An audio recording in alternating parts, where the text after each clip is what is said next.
या राष्ट्राचं शिक्षण सांगण्यासाठी राहुलजी येत आहेत.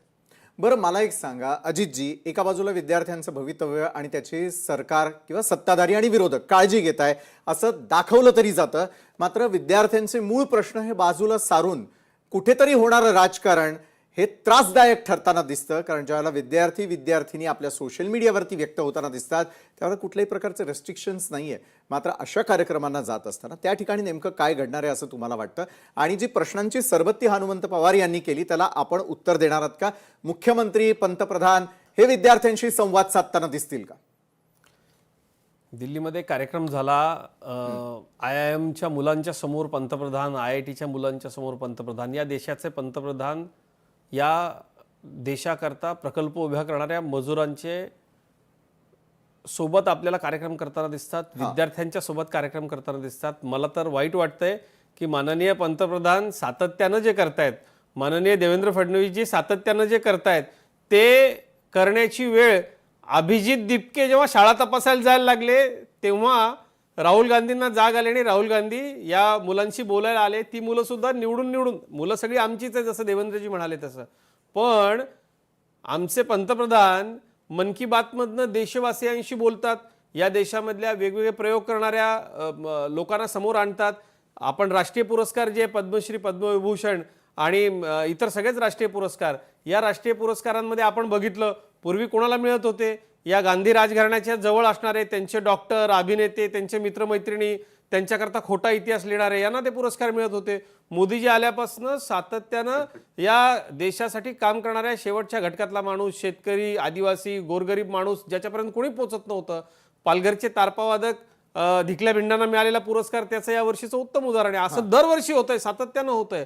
या देशामध्ये जे माननीय पंतप्रधान आणि माझे नेते आदरणीय देवेंद्र फडणवीस साहेब लोकांमध्ये जात होते, अंगणवाडी सेविका असतील, आमची शाळेतली जिल्हा परिषदेची मुलं असतील, माझे नेते देवेंद्रजी आत्ता परवाला गतिमंद मुलांच्या शाळेमध्ये गेले, त्यांनी आपला वाढदिवस साजरा केला. जिल्हा परिषदेच्या शाळेमध्ये गेले, त्यांनी आपला वाढदिवस साजरा केला. देवेंद्रजी आणि माननीय पंतप्रधान हे लोकांमध्ये जातात सातत्यानं. राहुल गांधी आत्ता यायला लागले, तेही फक्त कोणी चुकीचे प्रश्न विचारू नये. काँग्रेसच्या नेत्यांच्या संस्थांमधल्या आमच्या मुलींना फक्त निवडलं, त्यांना सांगितलं काय विचारायचं, स्क्रिप्टेड कार्यक्रम करायला लागले. का तर अभिजित दिपकेच्या भीतीपोटी जे सुरुवातीच्या काळामध्ये काँग्रेसनी अभिजित दिपकेच्या पर्यायानं तरुणाईच्या जंतर मंतरवरच्या आंदोलनाकडे पाठ फिरवली होती, आता त्याच्या भीतीनं त्याची कॉपी राहुल गांधी करतायत. हे आम्हाला काय सांगतात? दुसरा विषय या सगळ्यामध्ये मला प्रश्न विचारला त्यांनी की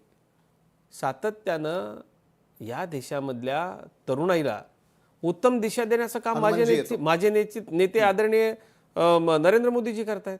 या देशामधल्या तरुणाईला विकासाकडे नेण्याचं काम, शिक्षणामधल्या अतिशय वेगवेगळ्या गोष्टी शिकून घेण्याचं आव्हान असेल, या देशामध्ये उत्कृष्ट शोध लावणाऱ्या वेगवेगळ्या क्षेत्रामध्ये काम करणाऱ्या तरुणाईला प्रोत्साहन देण्याचं काम, त्यांच्याशी संवाद साधण्याचं काम, देशासाठी पदकं आणणाऱ्या खेळाडूंचं कौतुक करण्याचं काम. माननीय मोदीजी या देशामधल्या छोट्या छोट्या शेतकऱ्याचा प्रयत्न, झाडं लावणाऱ्या एखाद्या व्यक्तीचा प्रयत्न, याला सातत्यानं उद्धृत करून देशापर्यंत ते पोहोचवण्याचा प्रयत्न करतात. हे आमचं गांधी राजघराण्यासारखं नाहीये ना. आता काय झालं विशालजी, हे बाहेर का पडले? अभिजित दिपके जायला लागले गावागावात, शाळांचा मुद्दा हा अभिजित दिपकेंनी काढलेला आहे, काँग्रेसशी याचा काही संबंध नव्हता. पण ते भीतीपोटी आता हे सगळं व्हायला लागलंय. पण ते कसं आहे, हा सगळा स्क्रिप्टेड इव्हेंट काँग्रेसला करावा लागतोय, तो दिपकेंच्या भीतीपोटी.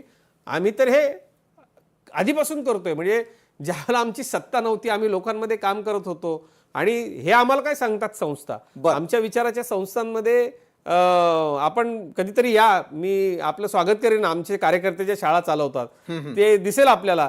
तिथे वंदे मातरमला आणि स्वातंत्र्यवीर सावरकरांना विरोध करणारी पिढी हनुमानजी घडत नाही. आणि या देशाशी एकनिष्ठ असणाऱ्या कुठल्याही जाती धर्माच्या व्यक्तीला उगाचच विरोध करा आपल्या राजकारणासाठी असं शिकवलं जात नाही.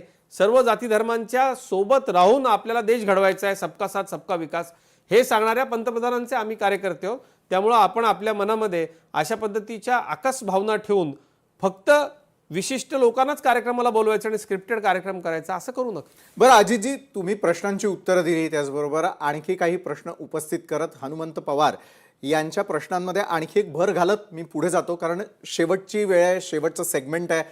हनुमंत पवार, मला आपल्याला हे विचारायचं आहे, CJP काय, काँग्रेस काय, किंवा भाजप काय, किंवा इतर राजकीय पक्ष काय, 2029च्या निवडणुकांच्या वेळेला ज्या वेळेला हेच विद्यार्थी मतदार म्हणून समोर येतील, जेनझी म्हणून जे समोर आलेले आहेत, त्यांना सगळ्यांना टार्गेट करण्याचा हा सगळ्याच राजकीय पक्षांचा अजेंडा आहे असं समजायचं का? हनुमंतजी, तुमच्या उत्तरानंतर अजितजी मी आपल्याकडे येणार आहे याच प्रश्नाचं उत्तर घेण्यासाठी. हनुमंतजी.